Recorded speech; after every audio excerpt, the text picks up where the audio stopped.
वैसे तो supreme court की तरफ से रूहानी इलाज पर रोक है क्योंकि इससे अंधविश्वास को बढ़ावा मिलता है, लेकिन बदायूं की तस्वीर निराली है।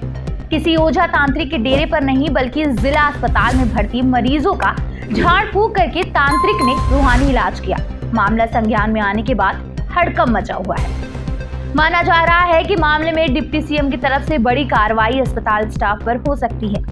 घटना से जुड़े एक नहीं 3 नए वीडियो वायरल हुए जिसमें एक तांत्रिक इलाज करता नजर आ रहा। दरअसल मामला जिला अस्पताल का है। यहाँ तांत्रिक द्वारा वार्ड में भर्ती मरीजों का रूहानी इलाज किए जाने का मामला है।